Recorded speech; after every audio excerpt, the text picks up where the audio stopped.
The primary thing that is very amazing when you remove it from the crate is exactly how little it is. The last two telephones this essayist has utilized are the Note 8 and hitherto the iPhone 8 Plus, both radiant handsets yet huge. Obviously, it's not the iPhone X show that is little, but rather the body of the telephone is. It feels significantly more like the iPhone 8 than the 8 Plus. The materials utilized verifiably influence the telephone to feel super premium, regardless of whether the glass back is somewhat of a unique finger impression magnet. The new glass-upheld configuration implies that you can set the iPhone X down on a remote charging cushion and it'll in a flash begin sucking up juice. It's the general Qi standard too, so you won't require an exceptional Apple remote charger for this to work. Apple has the ability to make advances standard in view of its capacity to persuade accomplices that this is the ideal opportunity to embrace. Incorporating the Qi remote standard at this stage is a sensational lift to remote charging, regardless of whether others have been doing it for a very long time. You can energize the handset in around 2 hours regularly, however associating a USB-C to Lightning link to a USB-C MacBook charger will give you quick charging, up to 50% in about 30 minutes. You can nearly watch the battery rate tick over as you charge. Frustratingly, you can never again observe the battery rate in the status bar. You have to pull down Control Center.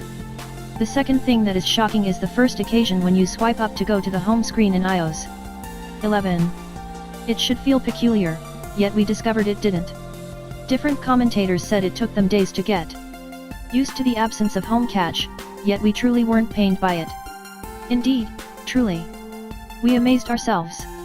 And have just attempted to press a non-existent home catch a couple of times.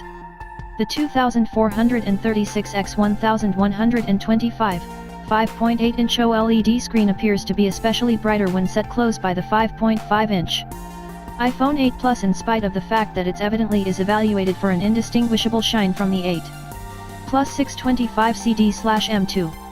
The iPhone X seems a considerable measure littler when contrasted with the 6.3-inch show on the Note 8.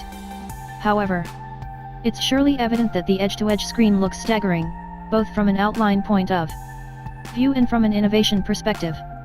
Yet, it isn't weighty on account of the other edge-to-edge outlines we've seen for the current year. The iPhone X exceeds expectations on the execution front because of Apple's new A11 Bionic processor. This is a similar chip utilized as a part of the iPhone 8 and iPhone 8 Plus. In our Geekbench 4 test, the iPhone X lingers behind the 8 handsets on through and through single and multi-center execution, yet the distinction is irrelevant as far as the numbers. 4,191 versus 4,214 from the 8 Plus. The X is somewhat behind in the Metal Designs benchmark, however again the distinction is immaterial. We've discovered that the iPhone X battery life is extensively practically identical with the iPhone 8 Plus. Apple itself figures the A11 Bionic toting handsets will give both of you more hours of battery life versus the year-old iPhone 7. The 2716 mAh 2-section battery might be bigger than inside Apple's other premium telephone, however. The bigger screen improves the situation. The additional limit in genuine, as consistent as would be prudent, trying, including watching streams from YouTube and BBC iPlayer and tuning into astounding spilled music from Tidal and Apple Music oversell, we discovered we were skipping through around 10% of battery for every hour. Apple refers to around 12 or 13 hours of web utilize or video playback, so we just discovered it was marginally more regrettable than that.